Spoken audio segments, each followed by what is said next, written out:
On today's show, FCA is sued by the U.S. Justice Department over diesel emissions. Geely adds Proton and Lotus to its portfolio of brands. And is GM's global retrenchment related to mobility services? All that and more coming right up on Autoline Daily.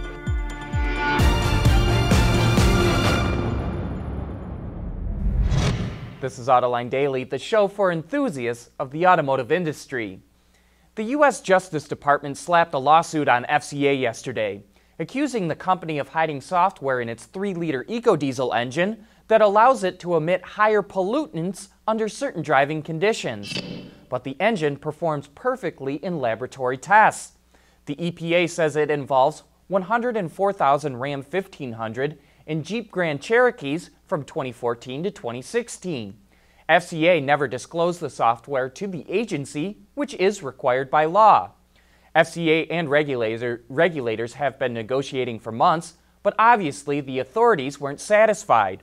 FCA issued a statement yesterday saying it will vigorously fight the lawsuit and denies it deliberately tried to cheat on tests. And last week, FCA announced it has software updates for its 2017 diesel, which it submitted to the EPA for certification.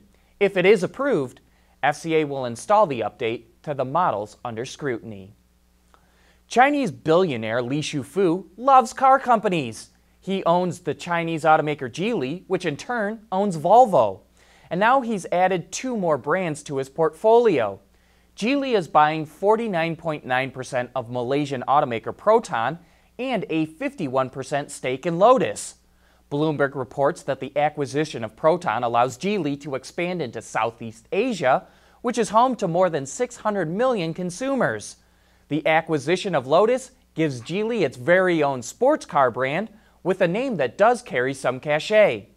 The British brand had suffered under Proton's ownership due to a lack of investment, and the analyst community warns that turning Lotus around will be harder than getting Volvo back on its feet. Is GM cutting costs to prepare for the disruption mobility services could cause? We'll look into that right after this.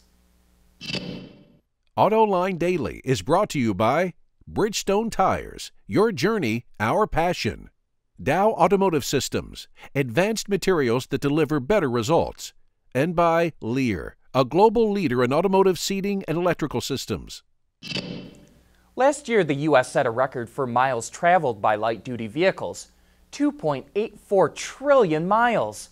By 2040, that number could grow to 3.33 trillion. You might think that would translate to more fuel being used, but the U.S. Energy Information Administration says it will be just the opposite, and it has nothing to do with EVs. In 2015, the EIA estimates the real-world fuel economy of cars and trucks were 31 and 21 miles to the gallon, respectively. By 2021, those numbers are expected to jump to 44 mpg for passenger cars and 31 for trucks. As a result, the EIA projects gasoline and diesel consumption will drop 12% by 2025. Specifically, gasoline use will be 7.5 million barrels a day in 2025, down from 8.7 million today. And if EVs do catch on, the decreases will be even greater. Yesterday, we reported on a study from a think tank called Rethinks that predicts ride-sharing and car-sharing with autonomous cars will drive down the cost of transportation so much that people will stop buying cars and start paying for rides as they need them. It predicts that new car sales in the U.S. market will drop to less than 6 million vehicles a year by 2030, and that car dealerships will cease to exist. And that's not the only collapse it predicts. It says automotive repair and maintenance facilities will absolutely disappear, and that insurance companies will suffer almost complete destruction. Now, whether you agree with this forecast or not, it may help explain the aggressive retrenchment that General Motors is taking around the world. GM just sold off all its operations in Europe. It no longer manufactures cars in Russia, Indonesia, Australia, and South Africa. It's going to stop selling cars in India, even though everyone else thinks that market will grow strongly.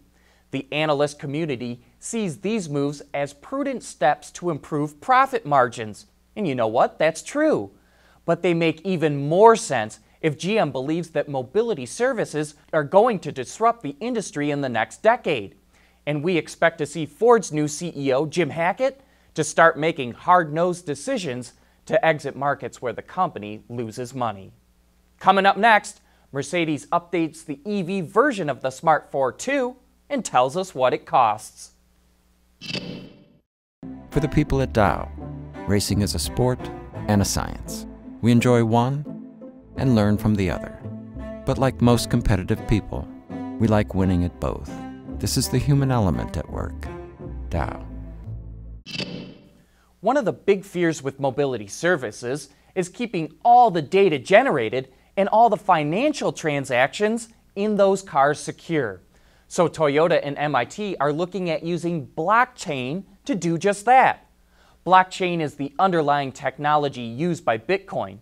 It's complicated to understand, but once a transaction happens with blockchain, the data in these blocks cannot be altered. They cannot be traced either, so you have a lot more privacy.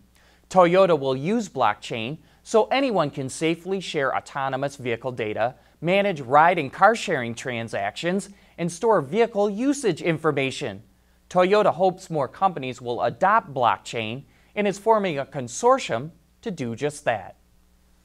Mercedes just updated the EV version of the smart ForTwo. It now starts at $24,550, which is $1,200 cheaper than before.